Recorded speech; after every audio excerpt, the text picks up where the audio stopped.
Setiap jiwa yang bernapas terikat oleh ketetapan ilahi, sebuah janji yang tidak dapat dipercepat atau ditunda. Janji ini adalah kematian, kenyataan yang sering kita singkirkan jauh-jauh dari pikiran kita. Namun, ia terus bergerak menuju kita dengan kepastian yang tak tergoyahkan. Ini bukanlah sebuah akhir, melainkan sebuah transisi yang mendalam, penutupan satu bab dan pembukaan bab lain, yang jauh lebih panjang dan lebih penting. Kematian adalah gerbang yang harus dilalui oleh setiap manusia, dari raja yang paling perkasa, hingga hamba yang paling rendah hati. Ia adalah penyeimbang yang agung, menanggalkan semua status duniawi, kekayaan dan gelar, hanya menyisakan jiwa dan perbuatan yang telah terkumpul untuk menghadapi apa yang akan datang. Perjalanan ini adalah yang terpenting yang akan kita lakukan, dan persiapannya dimulai bukan pada saat-saat sebelum keberangkatan, tetapi sepanjang seluruh durasi hidup kita di bumi ini. Kita harus memahami bahwa keberadaan kita di dunia ini adalah sebuah ujian, panggung sementara tempat tindakan kita dicatat. Al-Quran berulang kali mengingatkan kita bahwa kehidupan dunia ini hanyalah kesenangan yang fana dan ilusi. Kita membangun, kita merencanakan, kita mengumpulkan, seringkali lupa bahwa rumah sejati kita terletak di balik tabir kefanaan. Tujuan penciptaan kita adalah untuk menyembah Allah, dan kehidupan ini adalah arena untuk membuktikan ketulusan dan ketaatan kita. Oleh karena itu, merenungkan kematian bukanlah obsesi yang mengerikan, tapi latihan spiritual yang vital.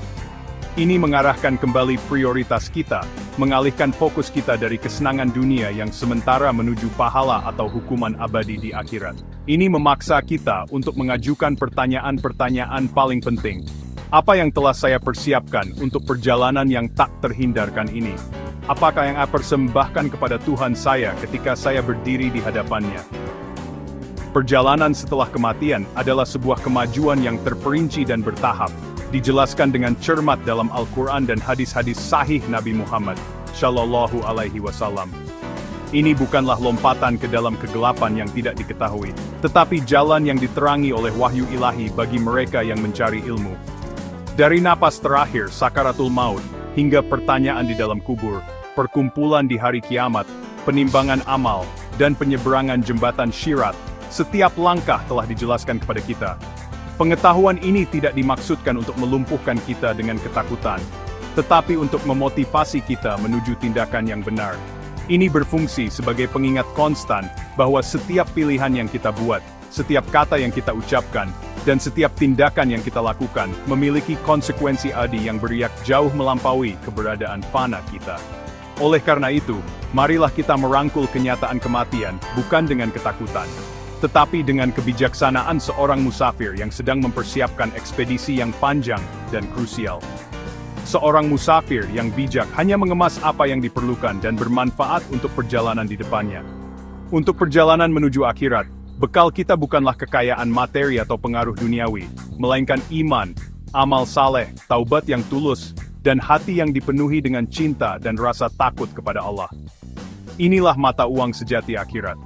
Dengan menginternalisasi kebenaran ini, kita dapat mengubah kehidupan sehari-hari kita menjadi tindakan persiapan yang berkelanjutan, memastikan bahwa ketika waktu kita tiba untuk melewati gerbang kematian, kita melakukannya sebagai hamba yang ridha kepada Tuhan mereka, dan yang Tuhan rangai. Tahap pertama perjalanan kita menuju akhirat adalah proses kematian itu sendiri, yang dikenal sebagai sakaratul maut. Ini adalah saat ketika jiwa mulai meninggalkan tubuh fisik, sebuah proses yang diawasi oleh malaikat maut dan para asistennya. Pengalaman saat ini sangat bervariasi, sepenuhnya tergantung pada keadaan iman dan perbuatan seseorang selama hidup mereka. Bagi orang beriman yang saleh, transisi ini digambarkan sebagai pengalaman yang lembut dan damai. Para malaikat turun dengan wajah bersinar terang seperti matahari, membawa kain kafan dan wewangian dari surga. Mereka duduk di hadapan orang beriman dan malaikat maut mendekat, berbicara dengan lembut. Wahai jiwa yang suci, keluarlah menuju ampunan dan keridaan Allah. Jiwa kemudian keluar dari tubuh semulus tetesan air yang mengalir dari kantung air. Sebaliknya, keluarnya jiwa bagi orang kafir atau orang jahat adalah cobaan yang menakutkan dan kejam. Bagi mereka, para malaikat turun dengan wajah gelap dan suram, membawa bungkusan kasar dari neraka. Mereka duduk agak jauh, dan malaikat maut maju dengan sikap yang menakutkan. Dia berbicara kepada jiwa dengan kasar, "Wahai jiwa yang jahat, keluarlah menuju kemurkaan dan kemarahan Allah." Jiwa, ketakutan akan apa yang menantinya, menyebar ke seluruh tubuh, menolak untuk pergi. Malaikat maut kemudian harus menariknya dengan paksa, merobeknya dengan cara yang digambarkan seperti tusuk sate besi bercabang banyak yang ditarik melalui wol basah, merobek urat dan ototnya. Proses yang menyakitkan dan menyiksa ini adalah rasa pertama dari penderitaan yang menanti mereka, karena kekafiran dan pelanggaran mereka. Selama saat-saat terakhir ini, tabir antara dunia yang terlihat dan tidak terlihat terangkat bagi orang yang sekarat. Mereka dapat melihat para malaikat yang datang untuk mengambil jiwa mereka, sebuah pemandangan yang tersembunyi dari orang-orang di sekitar mereka. Bagi orang beriman, ini adalah saat yang sangat meyakinkan dan kabar gembira. Para malaikat menunjukkan kepada mereka tempat mereka di surga, mengisi hati mereka dengan sukacita, dan antisipasi akan apa yang akan datang, membuat perpisahan dari dunia dan orang-orang terkasih lebih mudah ditanggung. Sekilas pandang ilahi ini meredakan kekhawatiran alami akan kematian, dan menggantinya dengan kerinduan untuk bertemu Tuhan mereka.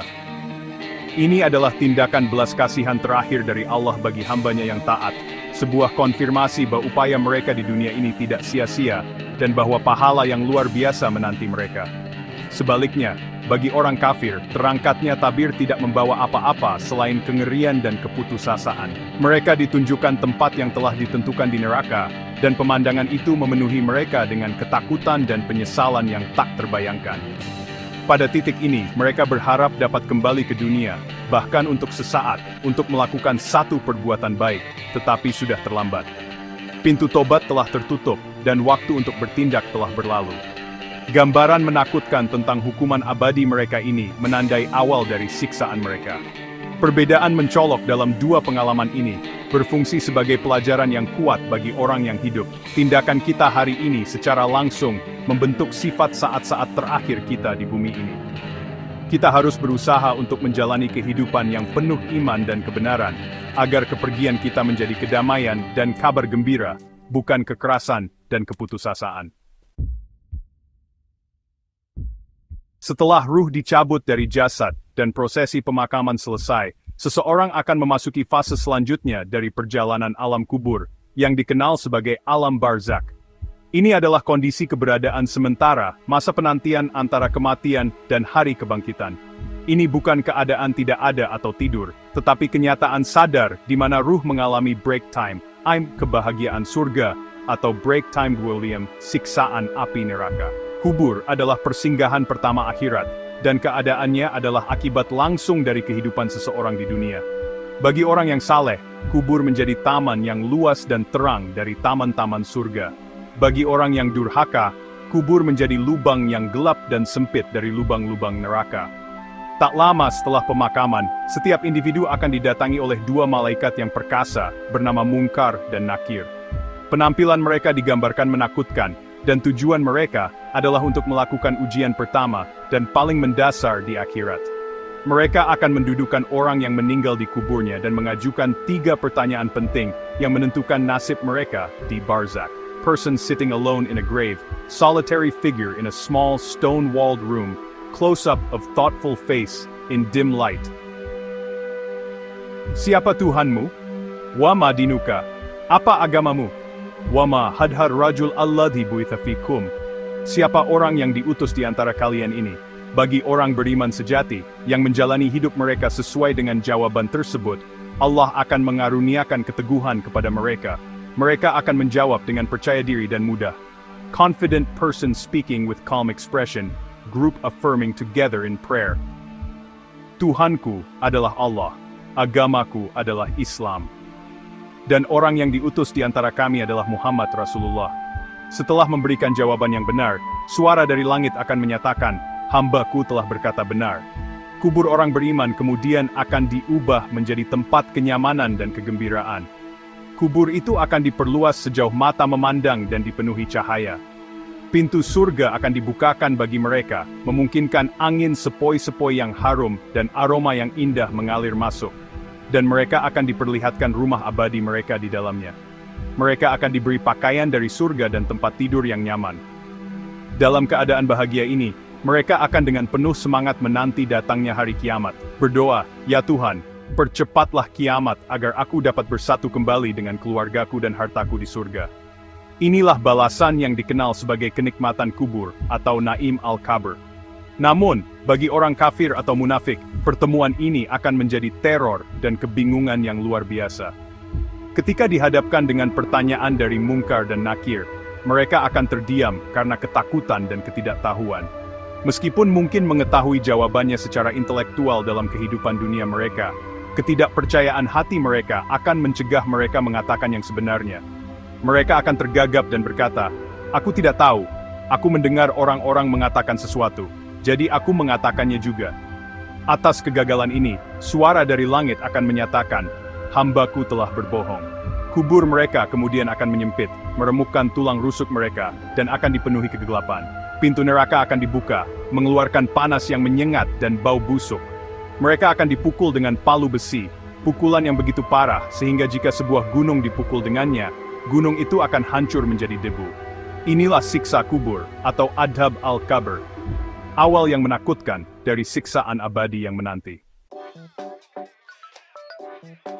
Keadaan barzakh, baik dalam kenikmatan atau siksaan, akan terus berlanjut selama Allah menghendaki, sampai sangkakala ditiup, menandakan akhir dunia, dan dimulainya hari kiamat, Yaum al-Qiyamah. Pada hari yang agung ini, malaikat Israfil akan meniup sangkakala untuk kedua kalinya, dan setiap jiwa dari zaman Nabi Adam hingga manusia terakhir akan dibangkitkan dari kubur mereka. Al-Quran menggambarkan ini sebagai peristiwa yang tiba-tiba dan dahsyat. Manusia akan keluar dari kubur mereka seolah-olah mereka adalah belalang yang bertebaran, bergegas menuju seorang pemanggil. Mereka akan dihidupkan kembali dalam tubuh fisik mereka, tanpa alas kaki, tanpa pakaian, dan belum dikhitan, sama seperti ketika mereka pertama kali dilahirkan. Seluruh umat manusia akan dikumpulkan di satu padang yang luas dan datar, yang dikenal sebagai Padang Mahsyar. Pada hari ini, matahari akan didekatkan secara luar biasa ke kepala manusia, hanya berjarak 1 mil. Panasnya akan sangat besar dan tak tertahankan, dan manusia akan berkeringat sesuai dengan dosa-dosa mereka. Bagi sebagian orang, keringat akan mencapai mata kaki mereka, bagi yang lain lutut mereka, pinggang mereka, dan bagi sebagian orang, keringat akan menenggelamkan mereka sepenuhnya, karena mereka terbelenggu oleh keringat mereka sendiri. Ini akan menjadi hari yang penuh ketakutan, kecemasan, dan penderitaan yang luar biasa. Hari yang akan berlangsung selama 50.000 tahun. Manusia akan sangat putus asa mencari kelegaan, agar penghakiman segera dimulai, apapun hasilnya. Mereka akan berlari dari satu nabi ke nabi lain, memohon agar mereka memohon kepada Allah untuk memulai perhitungan, sampai akhirnya mereka mencapai Nabi Muhammad SAW, yang akan diberikan kedudukan syafaat agung. Di tengah panas dan penderitaan yang luar biasa ini, akan ada kelompok orang istimewa yang akan menemukan naungan dan perlindungan. Mereka adalah 7 golongan orang yang akan dinaungi Allah di bawah naungan arsinya, pada hari yang tidak ada naungan kecuali naungannya. Mereka termasuk pemimpin yang adil, pemuda yang tumbuh dalam ibadah kepada Allah, seseorang yang hatinya terpaut pada masjid, 2 orang yang saling mencintai karena Allah, seseorang yang menolak godaan dari orang yang berkuasa dan cantik karena takut kepada Allah, seseorang yang bersedekah secara rahasia, dan seseorang yang mengingat Allah dalam kesendirian dan menangis. Ketakwaan dan pengabdian mereka di dunia akan memberi mereka kehormatan dan kelegaan yang luar biasa ini pada hari yang paling sulit. Perkumpulan di Padang Mahsyar adalah demonstrasi mendalam dari kekuasaan dan keadilan mutlak Allah. Setiap manusia yang pernah hidup akan hadir, tidak ada yang terlewatkan. Ini adalah hari di mana semua ilusi status, ras, dan kekayaan terhapus. Satu-satunya hal yang akan penting adalah hubungan seseorang dengan penciptanya dan perbuatan yang mereka lakukan. Ini adalah hari pengungkapan, di mana rahasia akan terbongkar, dan setiap jiwa akan dimintai pertanggungjawaban atas pilihannya. Perkumpulan ini menandai dimulainya penghakiman terakhir, sebuah proses yang akan dilaksanakan dengan ketepatan dan keadilan yang sempurna, di mana setiap individu akan menyaksikan konsekuensi dari kehidupan yang mereka pilih untuk jalani. Setelah masa menunggu di Padang Mahsyar dan syafaat dari Nabi Muhammad SAW, proses penghakiman yang resmi, yang dikenal sebagai Al-Hisab, akan dimulai. Ini adalah, kalian tahu, momen pertanggungjawaban terakhir, di mana setiap individu akan berdiri sendiri di hadapan Allah, Raja di atas segala raja, untuk mempertanggungjawabkan perbuatan mereka selama hidup. Tidak akan ada pengacara, tidak ada pelindung, dan tidak ada yang berbicara atas nama mereka, kecuali perbuatan mereka sendiri. Allah akan berbicara langsung kepada setiap orang, tanpa perantara.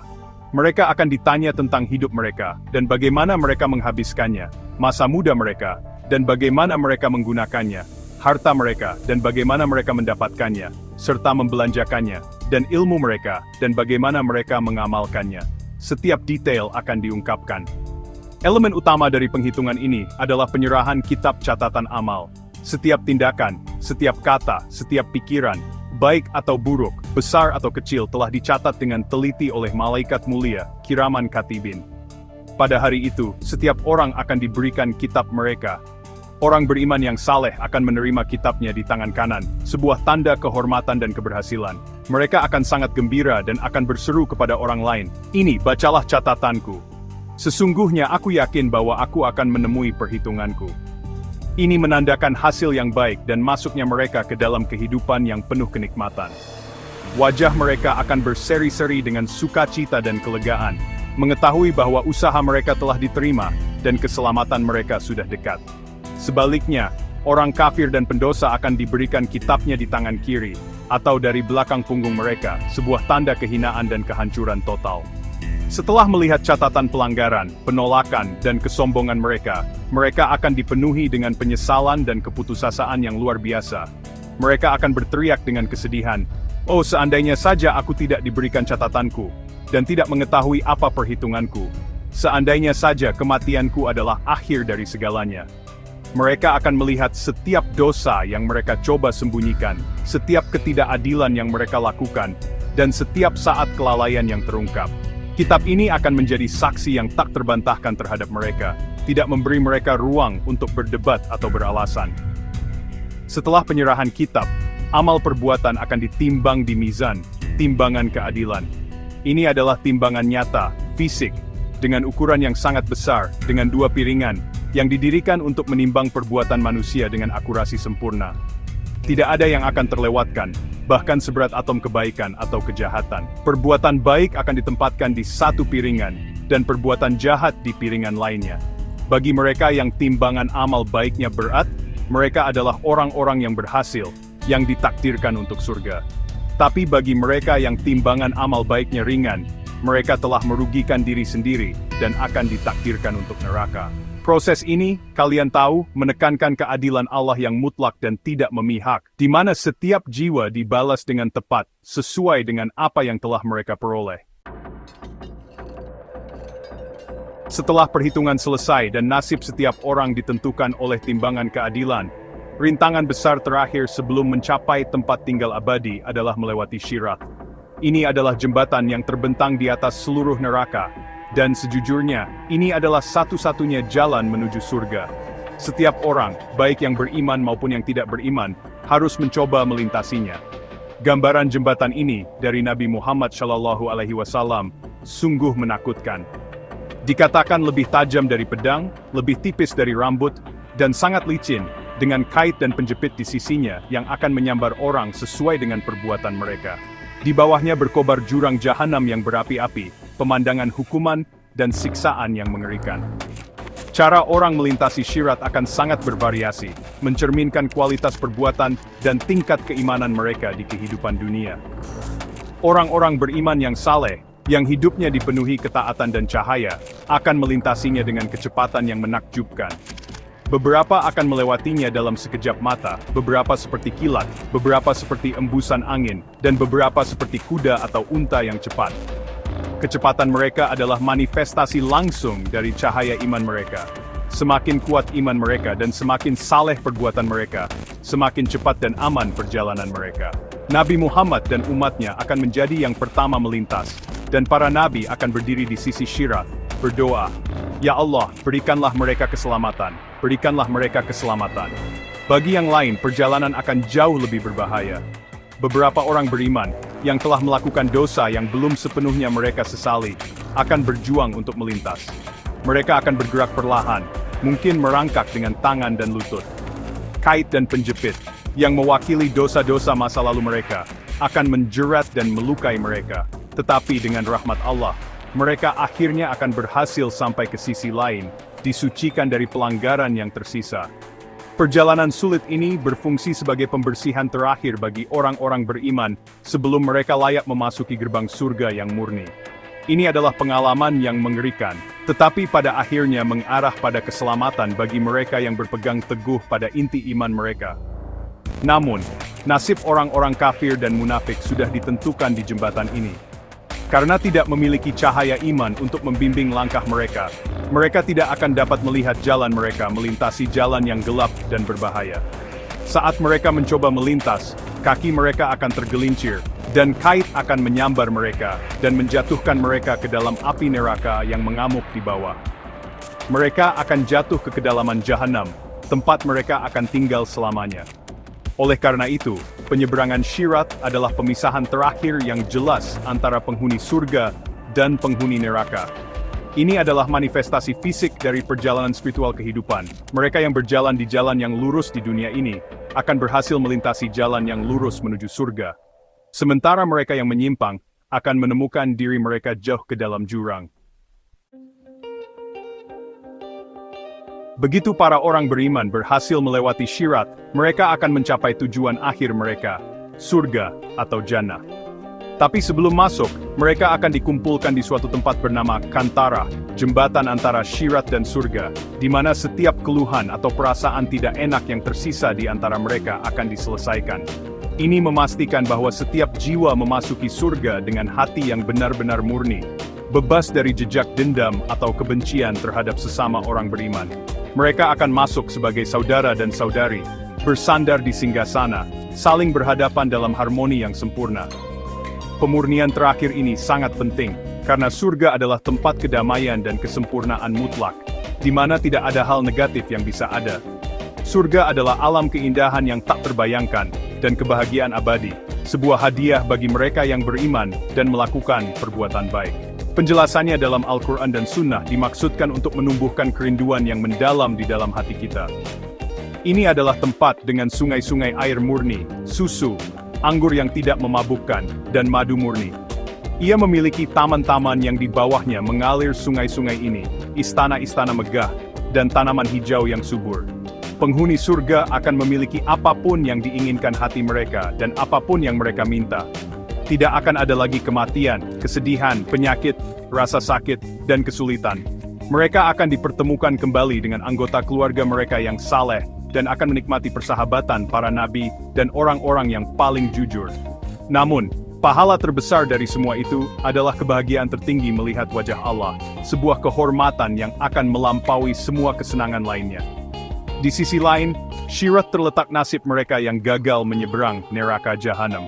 Ini adalah tempat tinggal abadi bagi mereka yang tidak percaya kepada Allah, menolak utusannya, dan menjalani kehidupan yang penuh kejahatan dan pemberontakan. Ini adalah tempat hukuman yang intens dan tak berkesudahan, disiapkan sebagai balasan yang adil atas perbuatan mereka. Al-Quran menggambarkan kengeriannya secara rinci untuk berfungsi sebagai peringatan keras bagi umat manusia. Bahan bakarnya adalah manusia dan batu, dan penjaganya adalah malaikat yang tegas dan perkasa yang tidak membangkang perintah Allah. Penghuninya akan diberi air mendidih untuk diminum, yang akan merobek bagian dalam tubuh mereka, dan makanan mereka akan berasal dari pohon zakum yang pahit dan berduri. Siksaan di neraka bersifat fisik dan psikologis. Api akan membakar kulit mereka, dan setiap kali kulit mereka terbakar, Allah akan menggantinya dengan kulit baru, agar mereka dapat merasakan hukuman terus-menerus. Mereka akan dipenuhi dengan penyesalan abadi, berharap untuk kesempatan kedua atau untuk kehancuran, tetapi tidak keduanya akan diberikan. Mereka akan berada dalam keadaan putus asa yang abadi, terputus dari rahmat Allah. Tujuan menggambarkan tujuan yang menakutkan ini, bukanlah untuk membuat kita kehilangan harapan, tetapi untuk membuat kita sepenuhnya menghargai beratnya kekafiran dan dosa. Ini mendorong kita untuk menjauh dari jalan yang mengarah kepadanya, dan untuk berpegang teguh pada tali Allah, yang mengarah pada keselamatan dan kegembiraan abadi di surga. Di tengah-tengah peristiwa mengerikan di hari kiamat, ada sumber harapan yang besar bagi orang-orang yang beriman, yaitu konsep syafaat atau pertolongan. Pada hari itu, ketika semua jiwa berdiri dalam ketakutan dan keputusasaan, Allah akan mengizinkan individu-individu tertentu untuk memberikan pertolongan bagi orang lain. Pertolongan terbesar ini adalah milik Nabi Muhammad SAW. Pertolongan utama beliau, Syafa'ah al-Uzma, adalah untuk seluruh umat manusia di padang mahsyar, untuk memohon kepada Allah agar memulai penghakiman dan membebaskan mereka dari penderitaan, menunggu yang berkepanjangan. Ini adalah kedudukan kehormatan khusus bagi beliau, bukti kedudukan tinggi beliau di hadapan Allah. Selain itu, Nabi Muhammad SAW akan diberikan kesempatan lebih lanjut untuk memberikan pertolongan khusus bagi umatnya. Beliau akan memberikan pertolongan bagi orang-orang beriman yang seharusnya masuk neraka agar diselamatkan dari neraka, dan bagi mereka yang sudah masuk neraka karena dosa-dosa besar mereka agar dikeluarkan dari neraka dan dimasukkan ke dalam surga. Ini adalah wujud cinta dan perhatian beliau yang mendalam terhadap para pengikutnya. Pertolongan ini bukanlah izin untuk berbuat dosa, tetapi rahmat yang besar bagi orang-orang beriman yang, meskipun memiliki kekurangan, tetap memegang teguh keyakinan inti akan keesaan Allah atau Tauhid. Ini benar-benar menekankan pentingnya menjadi bagian dari umat Nabi Muhammad dan mencintai serta mengikuti beliau dengan tulus sepanjang hidup kita. Kemungkinan pertolongan tidak terbatas pada Nabi Muhammad saja.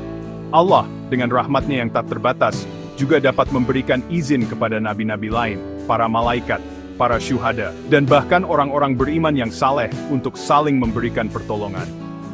Seorang anak yang saleh dapat memberikan pertolongan bagi orang tuanya, dan teman-teman yang saling mencintai karena Allah dapat saling memberikan pertolongan.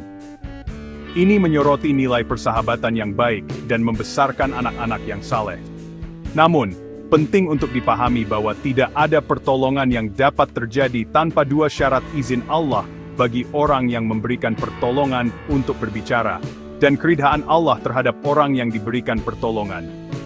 Ini berarti bahwa pertolongan pada akhirnya hanya diperuntukkan bagi orang-orang yang bertauhid, bukan bagi mereka yang melakukan syirik atau menyekutukan Allah. Di atas semua bentuk pertolongan adalah rahmat Allah yang tak terbatas dan meliputi segalanya, Ar-Rahman, Ar-Rahim. Riwayat-riwayat mengatakan kepada kita bahwa setelah semua pemberi pertolongan memohon, Allah yang Maha Penyayang akan, dengan rahmatnya sendiri, mengeluarkan orang-orang dari neraka yang tidak pernah melakukan perbuatan baik yang berarti selain mengesahkannya. Rahmatnya akan menjadi tindakan penyelamatan terakhir dan paling luas pada hari itu. Ini seharusnya mengisi hati kita dengan harapan yang besar, tetapi harus diimbangi dengan rasa takut yang sehat akan keadilannya. Kita tidak boleh menganggap remeh rahmatnya dan menggunakannya sebagai alasan untuk berpuas diri. Sebaliknya, pengetahuan ini seharusnya menginspirasi kita untuk berusaha semaksimal mungkin agar layak mendapatkannya, dengan menjalani hidup yang tunduk dan senantiasa memohon ampunannya. Setelah menjelajahi tahapan-tahapan yang menanti setiap jiwa setelah kematian, dari napas terakhir hingga tujuan abadi, kesimpulannya tidak dapat dihindari dan sangat jelas. Kehidupan dunia ini, dengan segala daya tarik, ambisi, dan gangguannya, hanyalah persinggahan sementara, ladang untuk menanam benih yang akan dipanen di keabadian. Al-Quran berulang kali menekankan kebenaran ini, menggambarkan dunia sebagai kesenangan yang fana dan bekal yang menipu. Kita adalah musafir yang lewat, dan musafir yang bijak tidak membangun rumah permanen di jalan, tetapi fokus untuk mencapai tujuan sebenarnya dengan selamat.